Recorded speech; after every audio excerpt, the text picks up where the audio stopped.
Hey, we're live for College Coffee Talk. Good morning. Andy Lockwood here at Lockwood College Consulting. It's Monday morning, it's March, and we are doing another edition of College Coffee Talk, which is pretty much when I sort through the 200 odd or probably more questions that Pearl and I have received in our live webinars and live workshops and emails over the last couple of years that we've done a so-so job at answering. So I am attempting to go through each and every one of these questions. If you have a question, pop them in comments.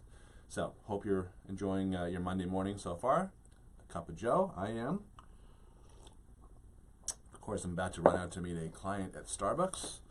So I'll be very caffeinated today. Anyhow, let's talk about today's financial aid question, which is kind of sad. I actually don't want to make light of this at all because Pearl and I see this type of thing all the time. Not necessarily specifically this fact pattern, but this question originally came in I think February of 2016 from Donna, and she had asked a question about financial aid scholarships. In 2009, our family lost everything due to the economy. My husband has a good job now, but we are still trying to dig out of the hole that 2009 put us in. We have a bunch of, I won't get too specific, two are in college, two are going to college. We only got a small loan through FAFSA, which is pretty much only enough to pay for my daughter to take two classes. At this rate, she'll never finish college. Is there a way for my daughters to receive the money for college that will cover more than two classes and without it all being all loan? Also, without being A-plus students. Okay, so whether a family has a situation like this due to 2009, which is very, very common in our practice, I mean, we see all types of families. We see families who were adversely affected by Hurricane Sandy, by the economy 2009, who are self-employed. They just had their business go down the tubes. We have a client whose family is literally related to the Madoffs, and they lost all their money because Madoff screwed them too.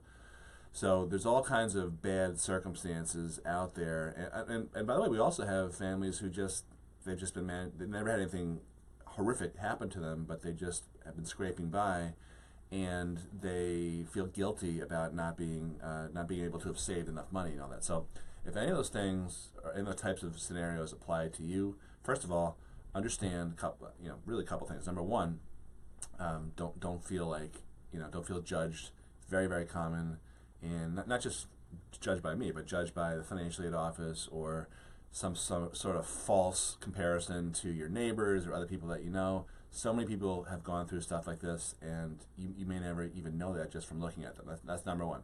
Number two, you might have an uphill battle in the financial aid situation, meaning that in this question specifically from Donna, she's asking me whether the financial aid forms, the FAFSA and the CSS profile, will help, will be able to be affected by stuff that happened 6 years ago, 2009. So the answer is, unfortunately, FAFSA and the CSS profile, the two main financial aid forms, look back only 2 years at your income, and they don't look back at all at your savings or your other assets.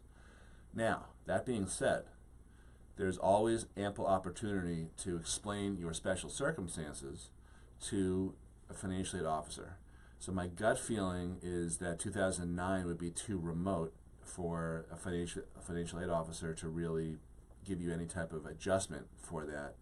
But you should always try that explanation, which is that, listen, we had saved a lot of money, but it's been an up and down battle since we had this bad thing happen. So that's the gist of the argument that you can make. The best way to deal with this is, first of all, to be proactive, is to apply to colleges that tend to be more generous. Even if you don't have an A-plus student, you can still get 10, 15, 20, 25, even more $1,000 per year in merit-based money, which has nothing to do with your income or what happened in 2009 or last year or whatever.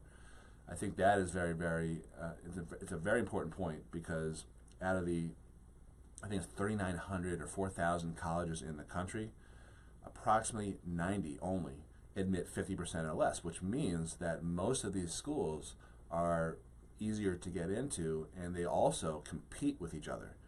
So if you can set up a situation where you're applying to a bunch of schools and they're throwing money at you, which is very easy to do. I personally am in the middle of all that right now with our clients who are seniors, class 2017. We had a couple of our friends slash clients over the house yesterday, and most of the schools that I had suggested for their son have come in with awards in the $20,000 to $30,000 range. And I think just between us, both parents were a little skeptical that he was going to get any type of merit money. It's their third son, and he's not exactly an A+ student. He's a good student at a very good school. So my point is that, and even my own son, not to put him down behind his back, but occasionally he does watch these things.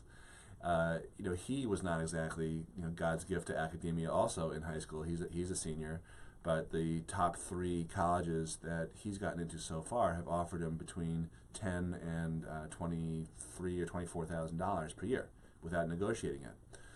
So that's the best way to do it, is to be proactive. In terms of how to fund the balance, that was the last part of Donna's question.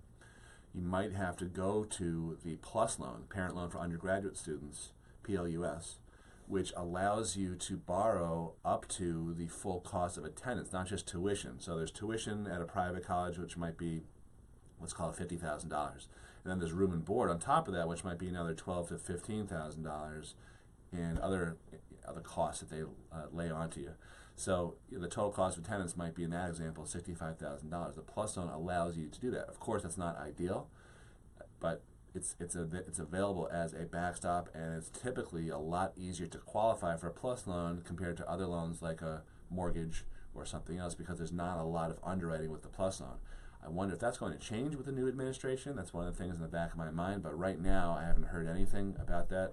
I go to conferences, so maybe I'll hear more about those types of things this year.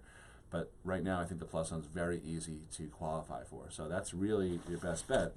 So I think I answered all of Donna's questions. And yeah, so the money's probably out there for you, but the best defense is a good offense.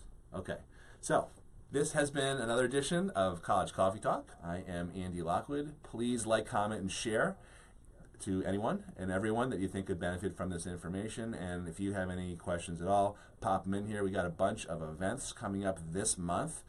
Specifically, I have a workshop in Greenlawn at Harbor Fields Library on Thursday the 9th, and then Saturday the 11th, we're having an open house. That's for anyone who's interested in our services, whether it be for college coaching to help get into college, or financial aid, including the forms, or our new SAT and ACT tutoring that we've soft launched last month, and we have a big announcement about that coming up too.